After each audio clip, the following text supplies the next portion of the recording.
Good morning sa inyong lahat, sa mga masugid nating subscribers, sa mga followers natin dyan sa FB page na ATTY Elvin. Magandang umaga, magandang araw sa inyong lahat. Pag-uusapan natin ngayon ay yung tungkol sa kung yung pag-receive ba ng resignation letter ay considered na acceptance sa resignation, ano. Tsaka yung iba pang mga ginagawa ng ibang employers gaya ng employee leaving advice, yung mga gano'n na trigger lang, yun ba ay considered na acceptance na sa resignation? Ang ating intro, ipasok muna natin at ito na yung shout out natin sa ating mga followers and subscribers.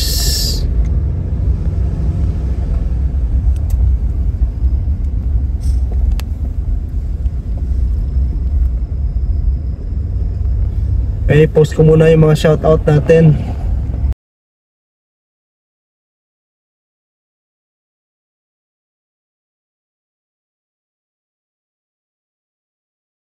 Yung mga followers natin dyan.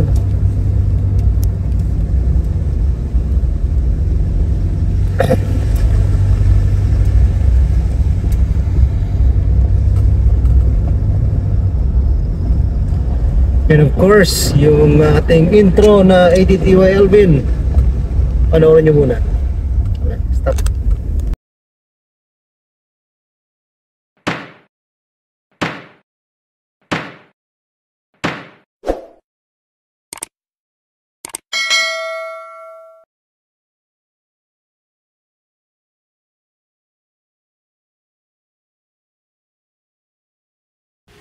Okay, so yung fact ba na ni-receive ng HR yung resignation letter, 'di ba nangyayari to, si employee gusto mag-resign, nag-submit ng kanyang resignation letter, kinuha ni HR, nilagyan ng received.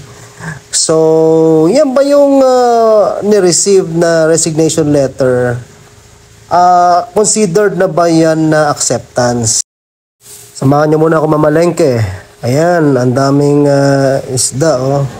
So, yan ang maganda pagka talagang wet market, marami kang choices. Alright, so sa mga previous discussion natin, sa mga previous video, sinabi natin na ang resignation to be effective, kailangan ito ay tanggapin, ano, merong acceptance. Now, ang tanong lang dito, ano ba yung acceptance? Sa mga Supreme Court decision, hindi naman sinasabi kung anong form ang acceptance, na it should be in writing pa or separate letter. Wala namang sinasabi pa namang ganong categorical ang Supreme Court sa mga decision. Pero yung intent dapat ng acceptance, yung expression of acceptance sa part ni employer, it should be clear, no? Sa kaso ng CG Marketing Corporation, sinabi ng Supreme Court na para maging effective ang resignation, it should be accepted.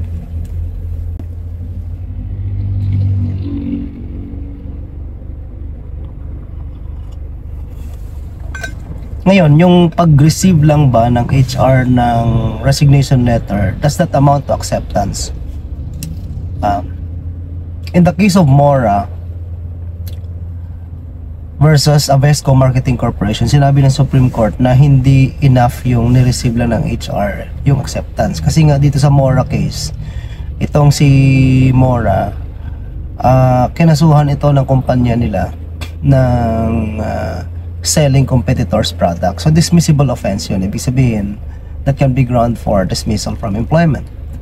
Now, ang ginawa niya, parang March 25, 2003, nag-file siya ng resignation, nag-submit siya. Ang nilagay niya doon, effective April 25. So, parang in-observe niya yung 30-day notice rule required sa Article 300 ng Labor Code, no? 1 month notice in advance. Ngayon, ang company ni-receive ng HR itong letter niya, pero ayaw pumayag doon ng company sa April 25. So ang ginawa ni Mora, winidraw niya yung kanyang resignation.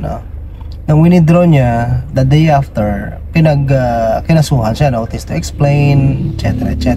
So later on, in-explain niya, tapos wala naman siya narinig na nag-file siya ng illegal dismissal against sa company. Now, si company naman nag-raise ng defense of resignation, and of course, that boiled down to the question na was there an effective resignation, na sinabi nga ng Supreme Court na walang effective resignation kasi nga wala namang acceptance. Yung received na ng HR doon, the fact na ni-receive ng HR yung kanyang resignation does not amount to acceptance of resignation.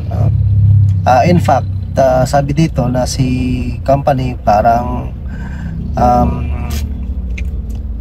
kino-consider pa rin ng buhay ang employer-employer relationship. The fact na nag-issue pa ito na nandun ng notice to explain or show cause the day after, or no, March 26 now of that particular year. So that tells us again na very strict yung ating court sa interpretation ng acceptance ng resignation, sa interpretation ng effective nature ng resignation kapag ito ay accepted na. In fact, in the case of Vergara versus ANZ Global, ito ang ang resignation dito ni Vergara, final niya, and yung HR, parang may system yata sila na kapag may nag-resign, iti-trigger lang sa system na merong employee leave advice. So ang question dito, yung na-trigger ba yung employee leaving advice, would that be sufficient to establish yung acceptance of the resignation? Sabi ng Supreme Court din dyan, hindi rin yan acceptance of the resignation. So the resignation did not become effective. Now, ito, para ang video natin, it's more of a lesson dun sa employer. So kung may mga employer na nakikinig dyan, tandaan nyo to, napakadali lang naman ng letter of acceptance. All you have to do is write a one-page letter, dear employee, etc. This refers to your resignation letter which you sent to us, dated blah blah blah blah. The company having recognized your right to dissociate yourself on personal reason, hereby unconditionally accepts your resignation to take effect on the date stated therein. Napakasimpleng ganun eh.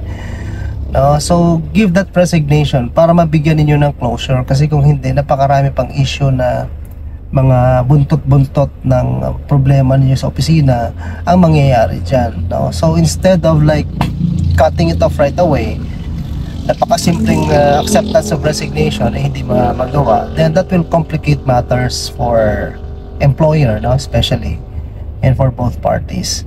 Lalo na kapag napatunayan na yung employee na meron siyang na hindi voluntary ang resignation niya,